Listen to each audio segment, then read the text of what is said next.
Welcome to the world of science fiction, where extraordinary tales and boundless imagination come to life. Enjoy the story and don't forget to subscribe. Alan's head throbbed as consciousness slowly returned. He blinked, trying to focus his vision on the unfamiliar ceiling above him. Smooth, iridescent metal curved overhead, pulsing with a faint blue glow. This wasn't his quarters on the Cerberus mining station. He bolted upright, instantly regretting the sudden movement as nausea swept over him. The room spun as he took in his surroundings. Sleek, alien architecture surrounded him, all sweeping curves and strange organic shapes, no right angles anywhere. "What the hell?" Alan muttered, swinging his legs off the bed-like platform he'd been lying on. His bare feet touched a warm, slightly yielding floor. The entire room seemed to hum with energy. He stumbled to a circular portal that he assumed was a window, bracing himself against the frame. Outside was a view that made his breath catch in his throat. An endless sea of stars stretched in every direction, but they were wrong. The stars pulsed and swirled in impossible patterns, like a kaleidoscope gone mad. Nebulas shifted and reformed in real time, painting the void with breathtaking, yet unsettling, colors. "I must be dreaming," Alan said to himself, his voice barely a whisper. He pinched his arm hard, wincing at the very real pain. Okay, not dreaming, hallucinating, maybe. A soft hiss behind him made Alan whirl around. A doorway had appeared in the previously seamless wall. Standing in the opening was the most stunning woman Alan had ever seen, and the most alien. She was tall and lithe, with blue skin that seemed to shimmer with an inner light. Elaborate markings swirled across her bare arms and shoulders, intricate patterns that seemed to shift and flow like living tattoos. Her features were exotically beautiful, with high cheekbones, a delicate jawline, and large, luminous eyes that regarded Alan with a mix of curiosity and weariness. Her long, dark hair cascaded down her back in a waterfall of shimmering strands. "You're awake," she said, her voice melodic but cool, like the chime of distant bells. "Good. Follow me." She turned and glided away without waiting for a response. Alan hesitated for a moment, then hurried after her. His engineer's mind raced, trying to make sense of his surroundings. As they walked through corridors that seemed to shift and reconfigure themselves, the walls rippling with subtle changes, he finally found his voice. "Wait," he called out. "Who are you? Where am I?" The blue woman paused, turning to face him. "I am Tai, Queen of the Nausicaa. You are aboard our ship, the AA's Grace. As for where we are..."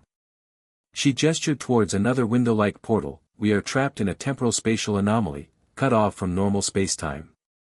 Alan stared at her, then at the swirling chaos outside. "That's not possible." NTI's expression hardened. "I assure you, it is quite possible. We have been trapped here for what feels like an eternity." "But how did I get here?" Alan demanded. "The last thing I remember, I was on my way to my next mining contract.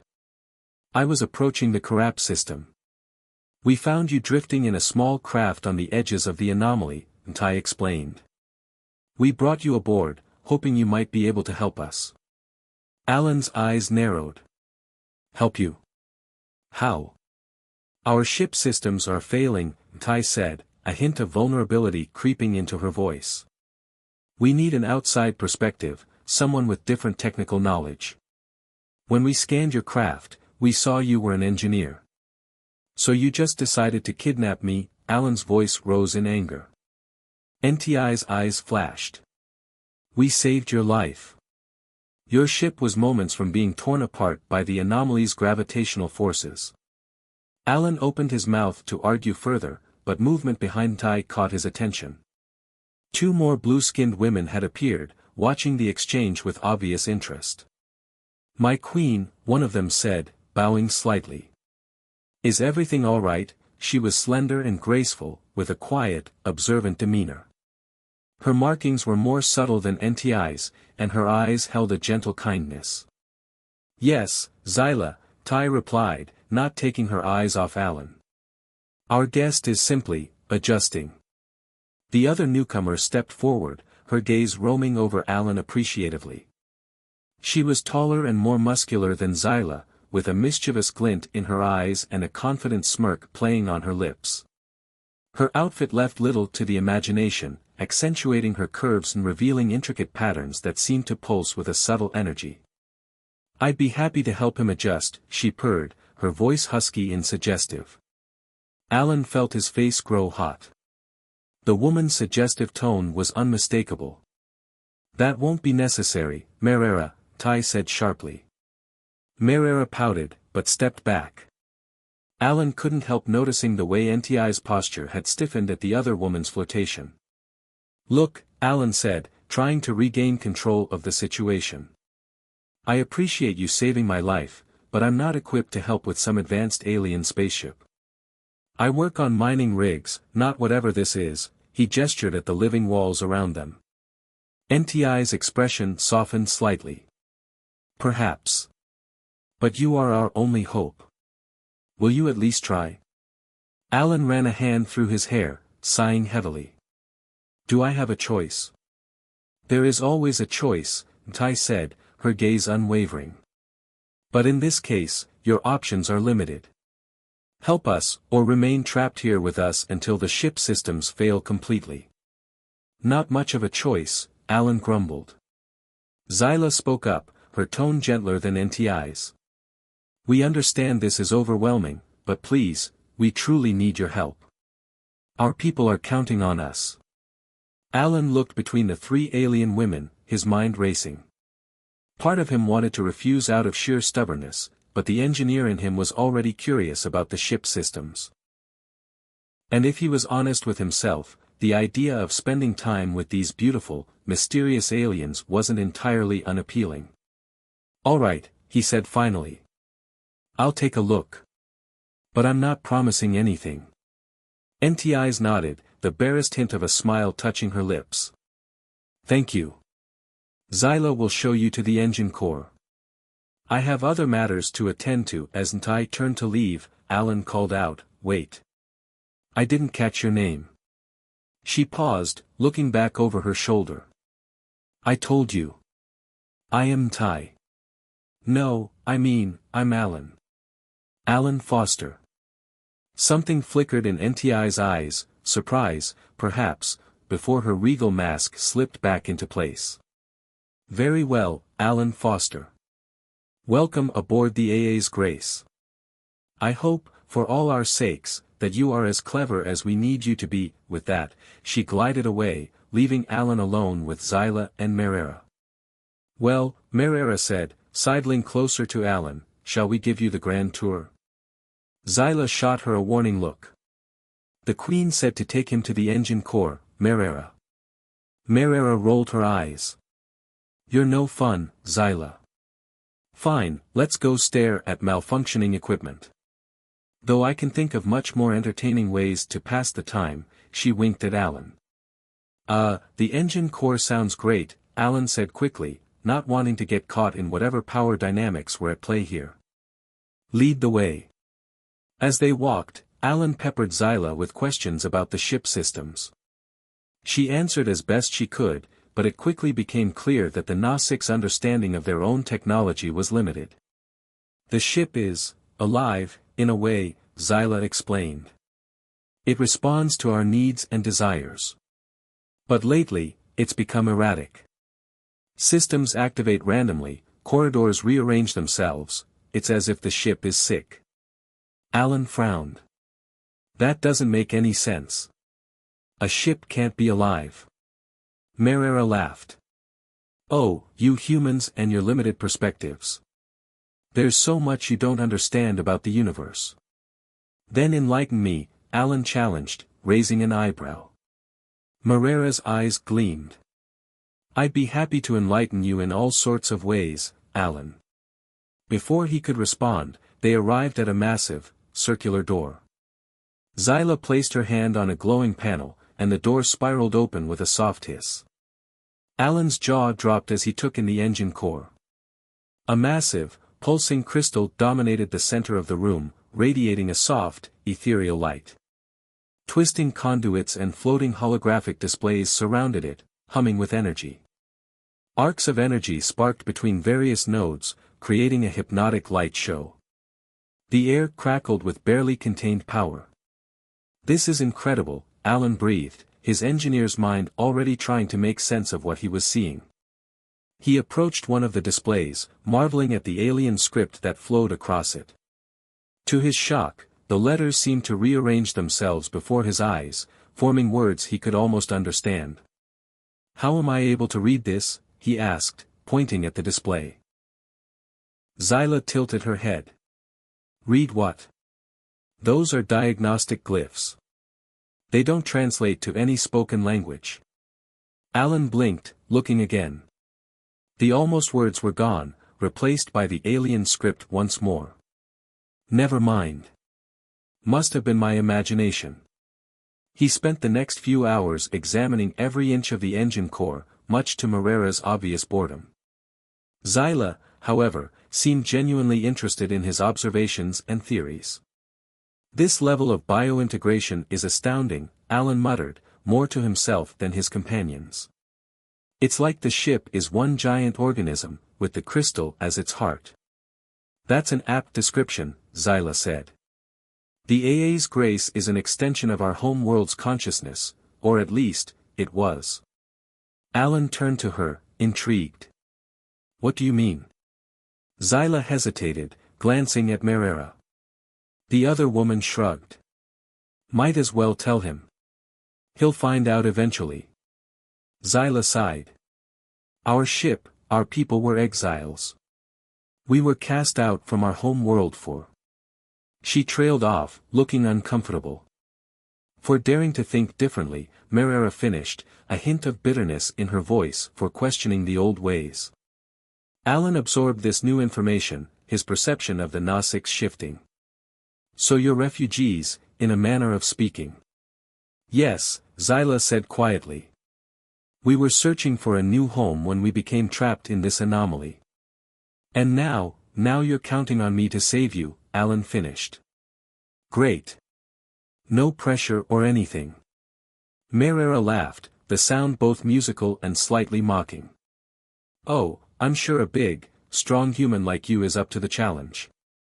Alan was about to retort when a violent shudder ran through the ship. Alarms blared as the lighting shifted to an angry red. "What's happening?" he shouted over the noise. Zyla's fingers flew over a nearby console. "The gravitic stabilizers are failing. We're about to—" Her words were cut off as gravity suddenly vanished.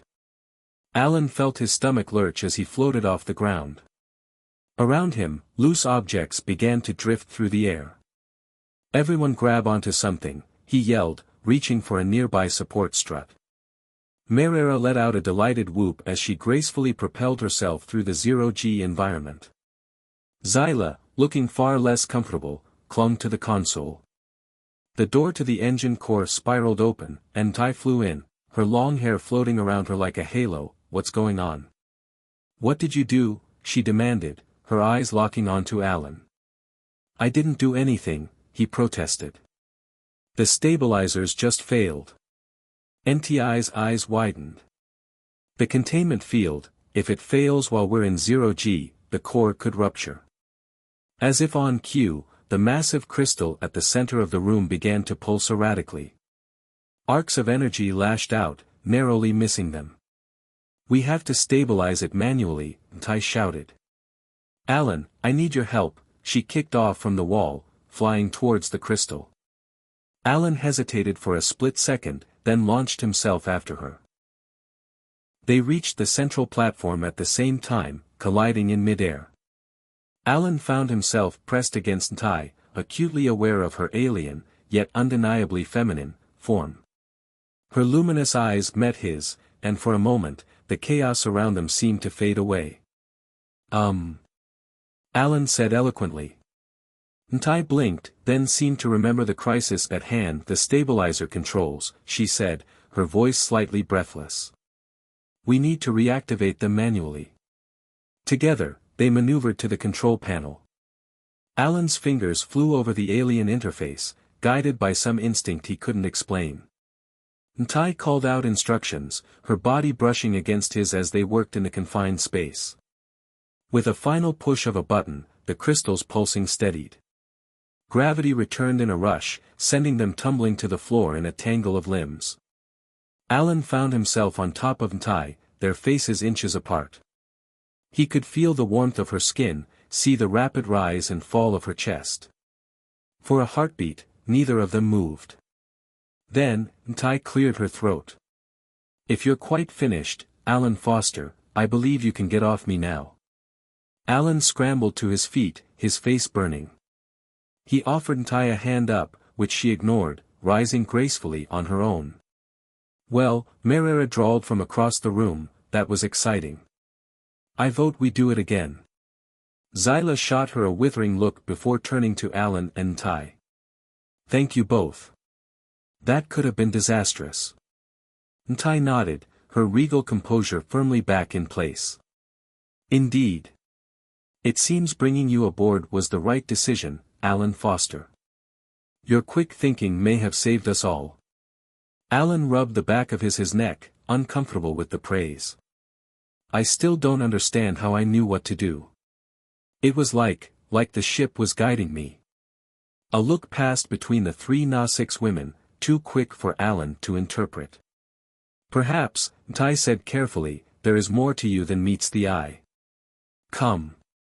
You must be hungry after all this excitement. We'll have a meal, and then we have much to discuss." As they left the engine core, Alan couldn't shake the feeling that he had just passed some sort of test, and that his adventure aboard the AA's Grace was only beginning. Alan's days aboard the AA's Grace blurred together as he immersed himself in the ship's alien systems. The more he learned, the more questions arose.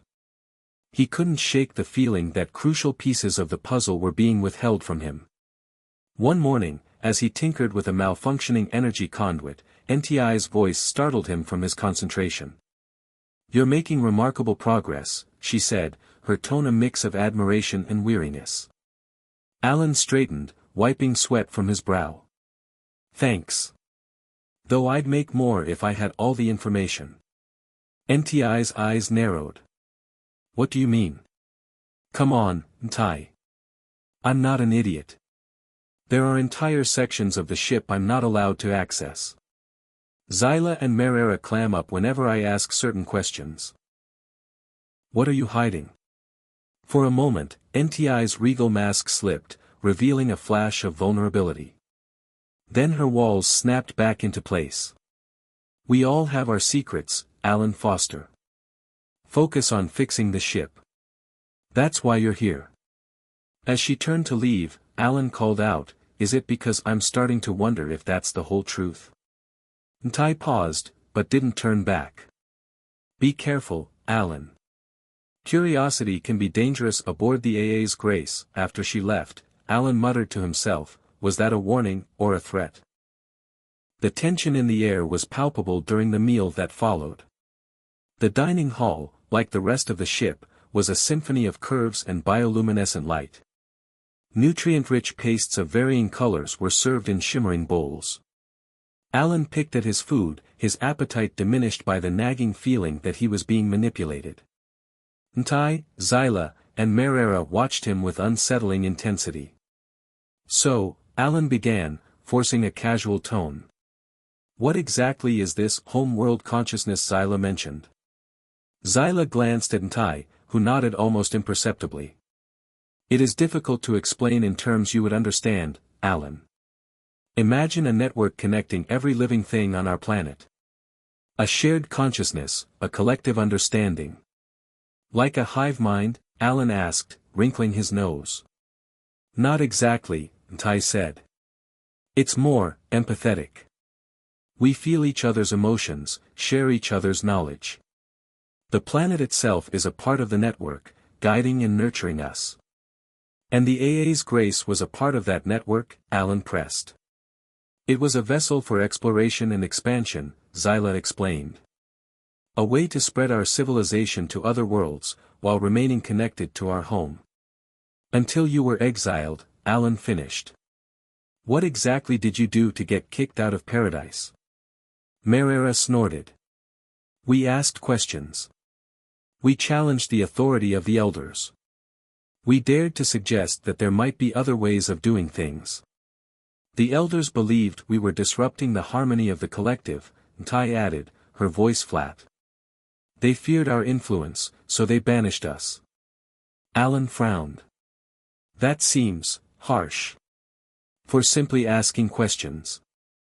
The Gnostics are not always as enlightened as they claim to be, Merera said, a hint of defiance in her voice. Enough, Merera, Tai said sharply. We will not speak ill of our home. Even though they condemned you to a slow death in this prison, Alan challenged. NTI's eyes flashed. It is our duty to uphold the traditions of our people, even when those traditions are unjust. Alan shook his head in disbelief. That makes no sense. Why would you blindly follow a system that clearly doesn't care about you? Because it is who we are, Zyla said softly. It is in our blood. We are Gnostics. Alan sighed. He was getting nowhere. Fine. Whatever. Can we get back to the ship?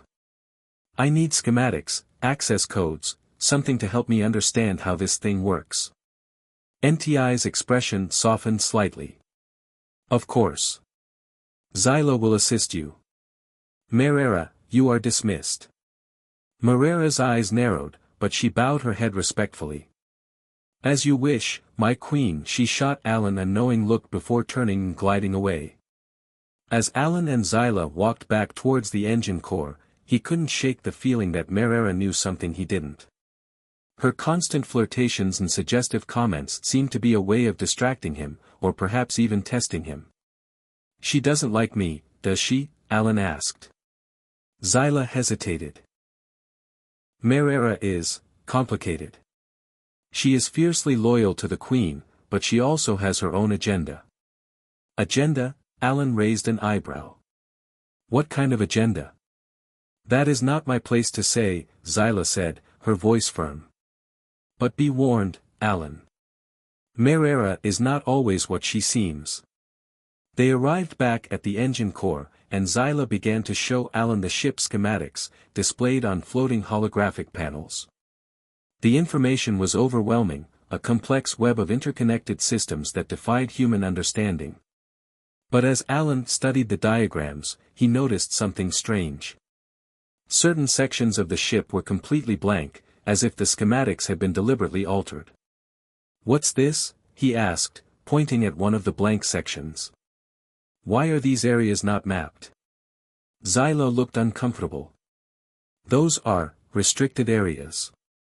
They are not essential to the ship's primary functions. Restricted by whom? Alan pressed. And why? The Queen has deemed them off limits, Zyla said, her voice tight. I am not authorized to discuss them. Alan's frustration grew. This is ridiculous. How am I supposed to fix the ship if I don't have access to all the information? Zyla sighed. I understand your frustration, Alan, but my hands are tied. I cannot disobey the Queen's orders. Then I'll just have to ask her myself, Alan said, turning to leave. No, Alan, wait, Zyla grabbed his arm, her eyes wide with concern. You mustn't confront her directly. She will not appreciate it. Then how am I supposed to get the information I need? Alan demanded. Zyla hesitated, then lowered her voice. There may be another way, but it is risky. I'm listening, Alan said, his heart pounding with anticipation. There is a databank hidden deep within the ship's mainframe, Zyla whispered. It contains all the schematics, including the restricted areas. But accessing it requires bypassing the Queen's security protocols. Can you help me? Alan asked. Zyla shook her head. I cannot. If I were caught, I would be severely punished. But I can tell you how to do it yourself. She then proceeded to explain the process, a complex series of keystrokes and code sequences that would allow Alan to temporarily disable the Queen's security measures and access the databank. Are you sure about this, Zyla? Alan asked, feeling a mix of excitement and trepidation. If we get caught. I am sure that this ship, and my people, are worth the risk, Zyla said, her voice filled with determination. Just be careful, Alan. The Queen is not someone you want to cross. That night, while the rest of the ship slept, Alan crept through the silent corridors towards the ship's mainframe. The walls pulsed with a faint blue light, casting eerie shadows that seemed to watch his every move. He felt a growing sense of unease, as if the ship itself was aware of his intentions. He finally reached the mainframe, a massive chamber filled with humming consoles and glowing displays. The air crackled with energy, making his skin tingle.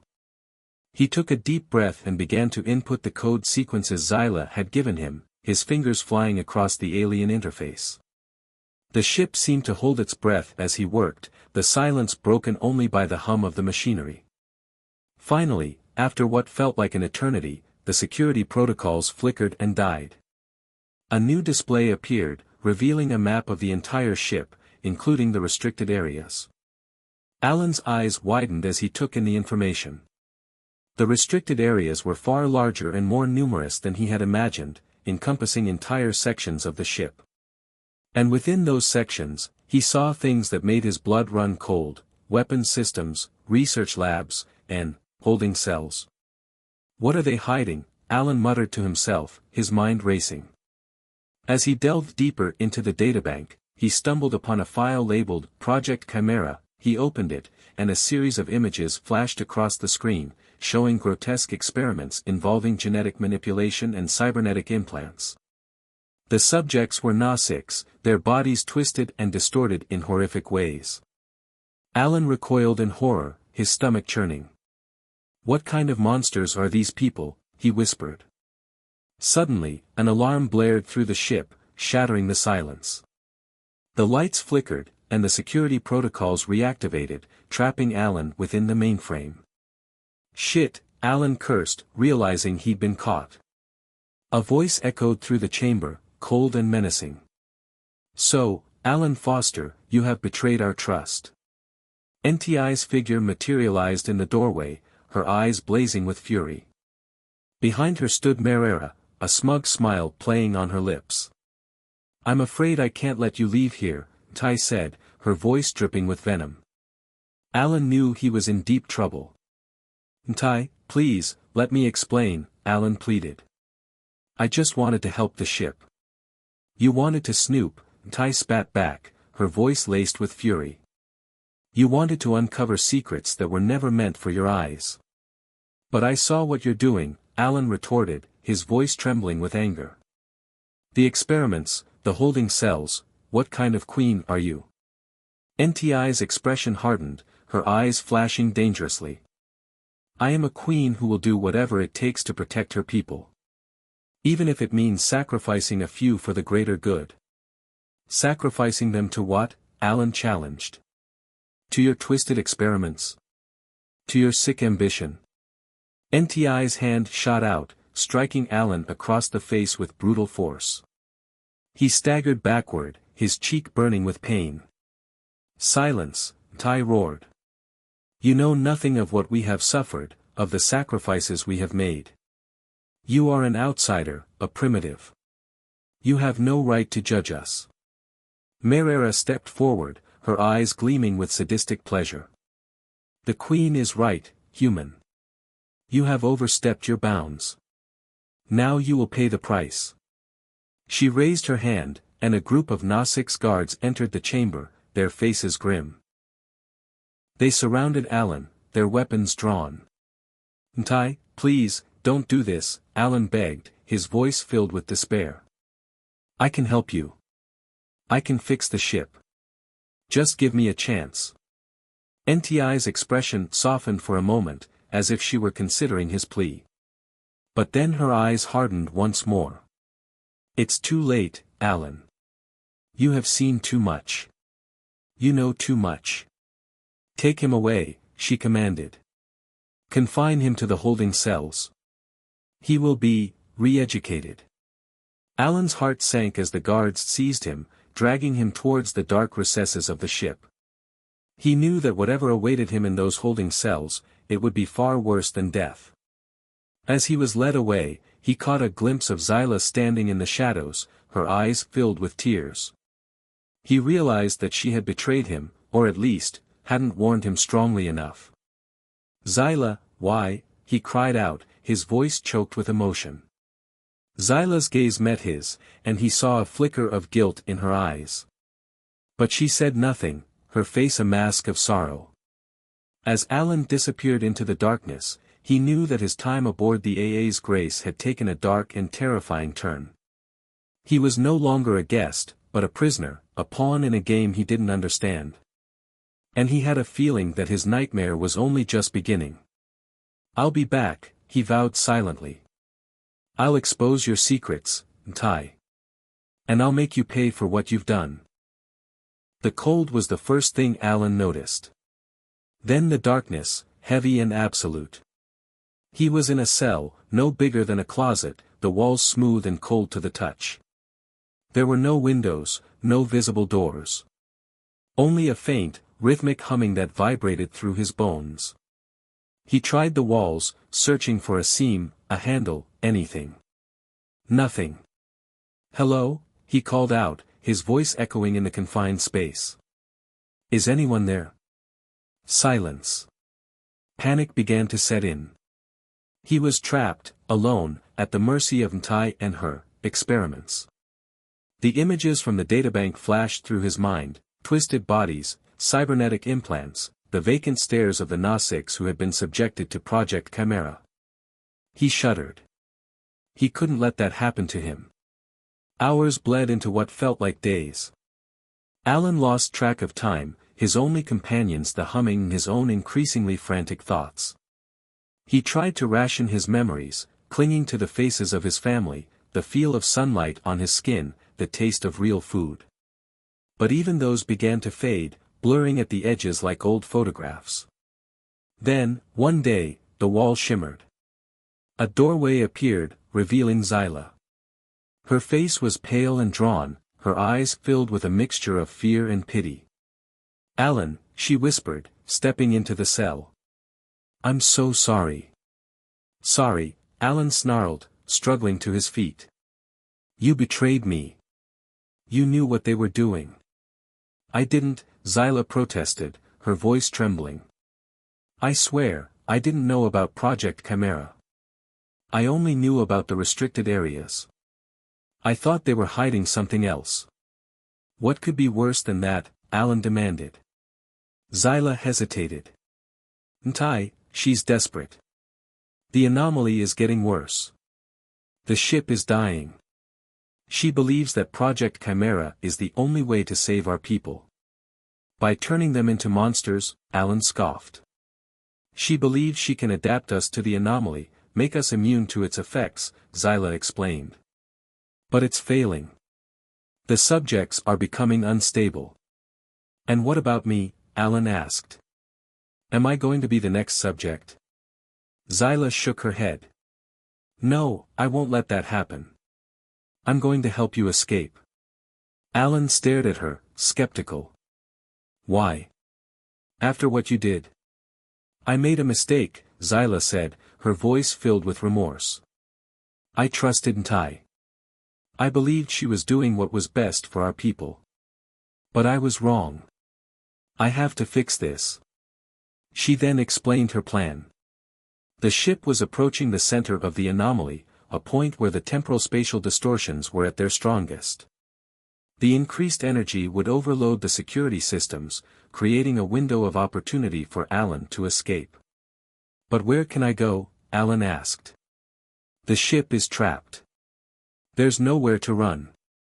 "There is one place," Zyla said, her eyes gleaming with determination. "A hidden escape pod, located in the restricted section near the engine core. It's old, but it should be functional." "And you're going to help me get there?" Alan asked, still wary. "Yes," Zyla said. "But we have to be quick. The overload will be brief. And if we're caught, we're dead," Alan finished. Zyla nodded. "Exactly. With a deep breath, Alan steeled himself. He had nothing to lose. Let's do it. Zyla led him out of the cell, through a maze of dimly lit corridors. They moved quickly and silently, avoiding the patrols of Nasik's guards. Alan's senses were on high alert, every shadow seeming to conceal a threat. As they approached the engine core, the ship began to shudder violently. Alarms blared, and the lights flickered erratically. The temporal-spatial distortions were intensifying, causing the walls to ripple and the air to crackle with energy. "It's starting," Zyla said, her voice barely audible over the din. "We have to hurry." They reached the restricted section, a labyrinth of corridors and chambers filled with strange and disturbing technology. Alan caught glimpses of grotesque experiments and horrifying creatures, his stomach churning with disgust. "Almost there," Zyla said, pointing to a hidden doorway. "The escape pod is behind this door." She placed her hand on the panel, but nothing happened. The security system was still active. "Damn it," Zyla cursed. "It's not working." "Try the override code," Alan suggested, remembering the code sequences Zyla had taught him. Zyla's fingers flew across the panel, inputting the code. The door shimmered, then slid open with a hiss. "Go," Zyla urged. "I'll cover you." Alan hesitated, looking back at Zyla. "What about you?" "I'll be fine," she said, forcing a smile. "Just get out of here." With a nod, Alan stepped through the doorway and into the escape pod. The pod was small and cramped, filled with ancient technology. He strapped himself into the seat and began to activate the launch sequence. Suddenly, the door behind him slammed shut. He whirled around to see Tai standing there, her eyes filled with fury. "You fool," she snarled. "You thought you could escape me?" Zyla appeared behind Tai, her face pale with fear. "Tai, please, let him go. He doesn't know what he's doing." "Silence, Zyla," Tai said, her voice dripping with venom. "You have betrayed me for the last time." She raised her hand, and a beam of energy shot out, striking Zyla in the chest. Zyla crumpled to the ground, her eyes wide with shock. "No," Alan cried out, his heart filled with grief and rage. "Now," Tai said, turning her attention to Alan. "It's your turn." But before she could strike, the escape pod lurched violently. The launch sequence had been activated. The pod hurtled through space, leaving the AA's Grace and the dying Zyla behind. Alan was alone, adrift in the chaotic heart of the anomaly, with no idea where he was going or what he would find. But he knew one thing: he would never forget Zyla's sacrifice, and he would never rest until he had brought Tai to justice. As the escape pod hurtled deeper into the anomaly, Alan began to experience strange visions. Flashes of the past, glimpses of the future, fragments of alien memories. He saw the Nasik's home world, their rise and fall, the events that led to their exile. And he saw something else, something even more disturbing, a connection between himself and the anomaly, a destiny he could not escape. He was not just a human engineer. He was something more.